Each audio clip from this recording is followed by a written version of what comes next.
Hello my dear friend, welcome to Education Point Online. So friend, कैसे हैं आप लोग? गए हो बहुत अच्छे होंगे। मेरे प्यारे बच्चों, आज हम लोग बात करने वाले हैं आरजीपीवी भोपाल के कंप्यूटर साइंस इंजीनियरिंग के 5th सेमेस्टर के सिलेबस के बारे में कि भैया सीएस वाले बच्चों को 5th सेमेस्टर में कौन कौन सा सब्जेक्ट पढ़ना पड़ता है और कौन सा सब्जेक्ट कैसा है। बेटा आज के इस वीडियो में हम लोग बात करने वाले हैं। और साथ ही साथ बेटा एक बात आप समझना कि आपका आधा बीटेक अब खत्म हो चुका है।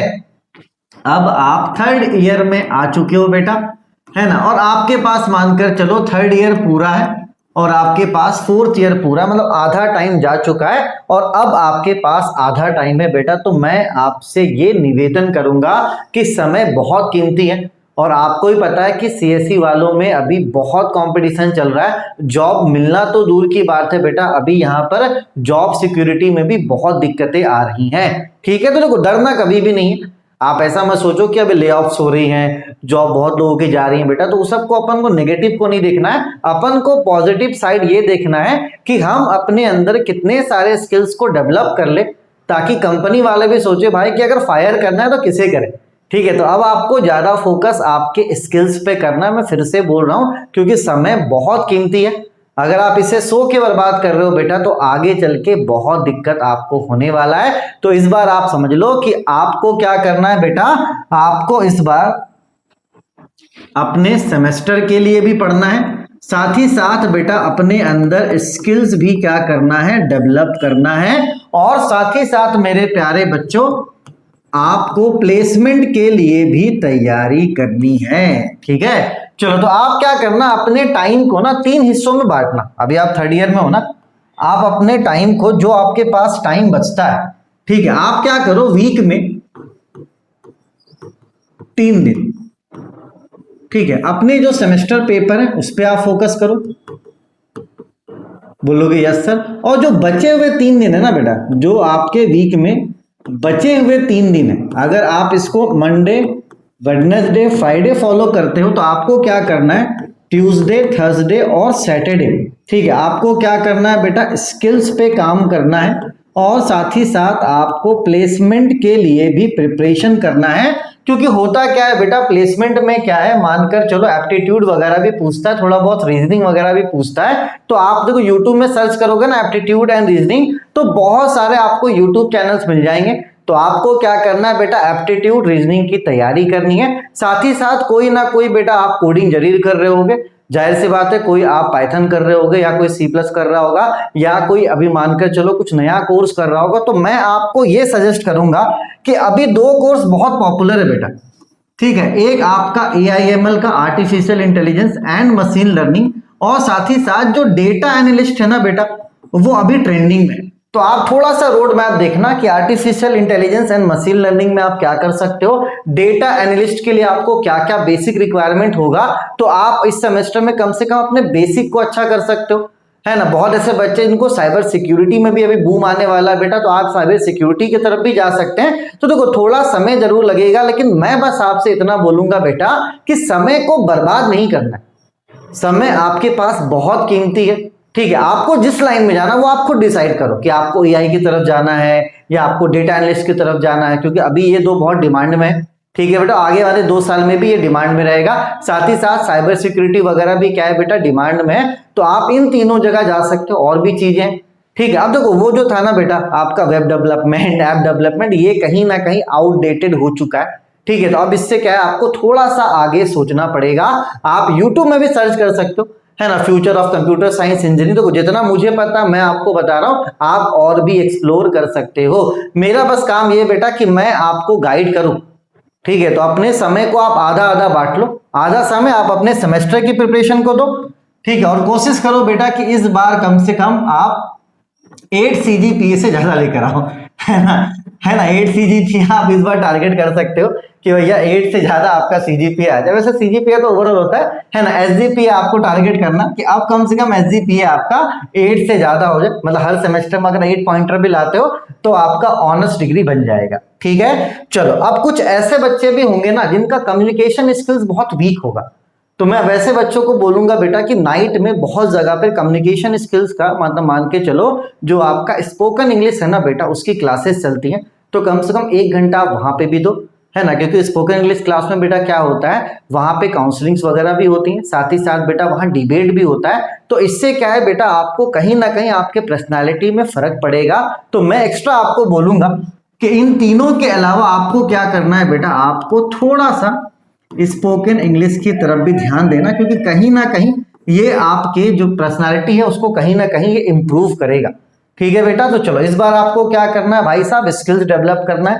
प्लेसमेंट के लिए जो चीजें रिक्वायरमेंट होती हैं वो आपको पढ़ना है। क्या सिलेबस है होता है बेटा, अपने सीनियर से आप कंसल्ट करो जो अभी 4th ईयर में है ना। हर कॉलेज में आपके सीनियर्स होंगे, उनसे आप जरूर पूछना कि भैया प्लेसमेंट के लिए क्या क्या चीजें पढ़नी पड़ती हैं, तो उन सब चीजों में आप लग जाओ। एप्टीट्यूड रीजनिंग तो खैर पढ़ना ही पड़ता है, उसके अलावा भी चीजें जो आपको पढ़नी पड़ती हैं तो आप उसमें लग सकते हो। बाकी आप कोई भी कोर्स करो, है ना, पाइथन के थ्रू आप एआई का भी कोर्स कर सकते हो, है ना, मशीन लर्निंग का भी कोर्स आप कर सकते हो। तो ये सारी चीजें आप अपने हिसाब से देखो कि आपको क्या सूटेबल लग रहा है। लेकिन कहीं ना कहीं बेटा ये जो वेब डेवलपमेंट वगैरह थे ये आउटडेटेड हो चुका है। ठीक है, तो अब आपको इनके पीछे भागने की जरूरत नहीं है। ठीक है बेटा, चलो अब बात करते हैं आपके सब्जेक्ट के बारे में। देखो सबसे पहला सब्जेक्ट है आपका थ्योरी ऑफ कंप्यूटेशन। यार देखो प्लीज इस सब्जेक्ट को ना हल्के में मत लेना, मैं एकदम आपको क्लियर बता रहा हूं कि अभी आपके पास 4 महीने हैं। अगर आप इसको अच्छे से पढ़ोगे आपको 100% समझ में आएगा। इसका क्लास मैं खुद ले रहा हूं। लेकिन अगर आप जितना लेट करोगे, आप सोचोगे कि एग्जाम के 1 महीने में पढ़ लूं, तो मैं गारंटी देता हूं कि ये आपको 30% ही समझ में आएगा। क्योंकि इतने सारे टॉपिक्स हैं ना, और सारे टॉपिक्स एक दूसरे से जुड़े हुए हैं। अगर आपको ये पता है कि रेगुलर एक्सप्रेशन का क्वेश्चन आने वाला है, तुम डायरेक्ट पढ़ नहीं सकते, आप डायरेक्ट पढ़ ही नहीं पाओगे, तो वो जो टॉपिक है वो पढ़ ही नहीं पाओगे। आपको अगर पता है कि एनएफए से डीएफए का कन्वर्जन आता है, तो आप उसे डायरेक्ट पढ़ ही नहीं सकते। आपको पहले पता होना चाहिए कि एनएफए क्या होता है, डीएफए क्या होता है, कैसे उसका कंस्ट्रक्शन होता है। तो भाई अपने दिमाग में और अपने पैर में हथौड़ा मत मारना। थ्योरी ऑफ कंप्यूटेशन जितना बाहर से सीधा सब्जेक्ट लगता है उतना सीधा नहीं है। और एक बात तो है बेटा, अगर आप टीओसी पढ़ते हो ना, थ्योरी ऑफ कंप्यूटेशन पढ़ते हो, तो कहीं ना कहीं ये आप इतना मानकर चलो कि आपके पर्सनालिटी को वो डेवलप करेगा, आपके ब्रेन को भी इनहेंस करेगा। क्योंकि ये बहुत प्यारा सब्जेक्ट है। ये क्या है बेटा, बहुत प्यारा सब्जेक्ट है। ठीक है, चलो उसके बाद क्या है बेटा, डेटाबेस मैनेजमेंट सिस्टम, डीबीएमएस, है ना। ये भी मान के चलो इसका सिलेबस बहुत लेंदी है, तो मैं कोशिश करूंगा इसको यूट्यूब पे फ्री करवाने का। बाकी ये जो थ्योरी ऑफ कंप्यूटेशन है ना बेटा, ये आपको मेरे ऐप पर मिल जाएगा। ठीक है, तो ये आपका एक कंपलसरी सब्जेक्ट है। और दूसरा आपका डेटाबेस मैनेजमेंट सिस्टम, ये भी कंपलसरी है। अब उसके अलावा देखो बेटा, यहाँ पे 3 सब्जेक्ट दिख रहा है आपको। एक है डेटा एनालिसिस, और दूसरा है पैटर्न रिकॉग्निशन और साइबर सिक्योरिटी। इन तीनों में से कोई एक आपको पढ़ना होगा। तो आप अपने कॉलेज में पता कर लेना कि आपको कौन सा सब्जेक्ट पढ़ना है। साथ ही साथ इन तीनों में भी क्या है बेटा, सिर्फ और सिर्फ आपको एक ही सब्जेक्ट पढ़ना होगा। तो आप अपने कॉलेज में अच्छे से पता कर सकते हो। एंड यार बता, मैंने बहुत सारी चीजें सोची थी। आप मेरे अगर पुराने वीडियोस देखोगे ना, तो मैंने बहुत कुछ सोचा था कि यार मैं बच्चों के स्किल्स के लिए काम करूंगा, ठीक है, मैं बच्चों के पर्सनालिटी डेवलपमेंट के लिए काम करूंगा। लेकिन एक्चुअली में क्या हुआ भाई साहब कि बच्चों ने ही मेरा ग्रोथ छीन लिया। आप बिलीव नहीं करो तो बहुत अच्छा ग्रोथ था मेरा। ठीक है, अब वो ग्रोथ कहाँ चला गया बेटा, वो ग्रोथ चला गया नेगेटिव में।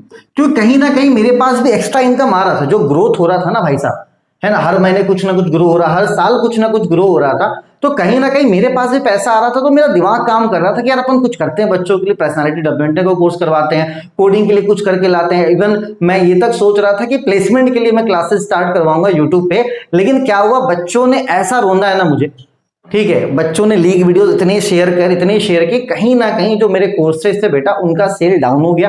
भाई देखो, जब पैसा आता है तो बहुत अच्छी सोच भी आती है कि यार अपन ये करेंगे। ठीक है, लास्ट में फिर मैंने बोला कि भाई जब मेरे पास एक्स्ट्रा पैसा आ ही नहीं रहा है तो मैं बच्चों के लिए क्या करूंगा। आप खुद भी सोचो कि पिछले 5 साल से फीस 799 ही है। आप खुद सोचो ना, मैंने मैथमेटिक्स 1 भी 799 में पढ़ाया था। एंड मैं प्राउडली भी ये बोल सकता हूं कि 799 में मैं टीओसी भी करवा रहा हूं। ठीक है, लेकिन जो ग्रोथ था वो बच्चों ने ही खा लिया। और कहीं ना कहीं उसका इंपैक्ट बच्चों पे ही पड़ रहा है बेटा। क्योंकि अगर मेरे पास एक्स्ट्रा पैसा होता मैं प्लेसमेंट की क्लास जरूर लगवाता, मैं पर्सनालिटी डेवलपमेंट का क्लास जरूर स्टार्ट करवाता बेटा। क्योंकि प्लेसमेंट वाला जो क्लास है ना बहुत महंगा होता है। जो एचआर वगैरह अपन हायर करते, अगर संडे भी बुलाते हैं बेटा, तो उतना पे करने के लिए हमारे पास पैसे भी होने चाहिए। ठीक है। लेकिन चलो ठीक है, आप इसके लिए यूट्यूब वगैरह भी रेफर कर सकते हो। मेरा काम रहेगा, मैं आपको हमेशा गाइड करता रहूंगा। फिलहाल मैं कर तो कुछ नहीं पा रहा हूँ, लेकिन मैं गाइड आपको हमेशा करूंगा। ठीक है, चलो बेटा, तो ये आपके सब्जेक्ट्स हैं, इनको आप क्या करो, इनका स्क्रीनशॉट ले लो। ठीक है ना। ये टीओसी मैंने बहुत डिटेल में बताया, तो टीओसी का लिंक मैं आपको डिस्क्रिप्शन पे दे दूंगा, आप जाके टीओसी का जो सिलेबस है वो देख लेना अच्छे से। साथ ही साथ डेमो लेक्चर्स भी आ गया बेटा, डेमो लेक्चर्स को भी आप इंजॉय कर सकते हो। ठीक है, ये आपको 5 मिनट इसमें टोटल पढ़ने हैं। ठीक है, और यार बताया, ये फर्स्ट सेकंड यूनिट मैंने इतने अच्छे से पढ़ाया ना, 74 लेक्चर्स लिए मैंने इसके, जितने पीवाईक्यू वगैरह सब मैंने करवा दिया भाई साहब, है ना। चलो, ये आपका डीबीएमएस का है ना। डीबीएमएस का अगर आपको कोई लेक्चर नहीं मिलता है तो आप क्या करोगे, यूट्यूब में टॉपिक बाय टॉपिक सर्च करके पढ़ोगे, है ना। जैसे ये टॉपिक सर्च कर लिया यूट्यूब में पढ़ लिया, ये टॉपिक सर्च कर लिया यूट्यूब में पढ़ लिया, थोड़ा सा चैट जीपीटी का यूज कर लिया, है ना। ठीक है बेटा, बाकी आप अपने सब्जेक्ट्स को पता कर लो, यूनिट नंबर 5 है, उसके अकॉर्डिंग आप प्रिपरेशन करोगे।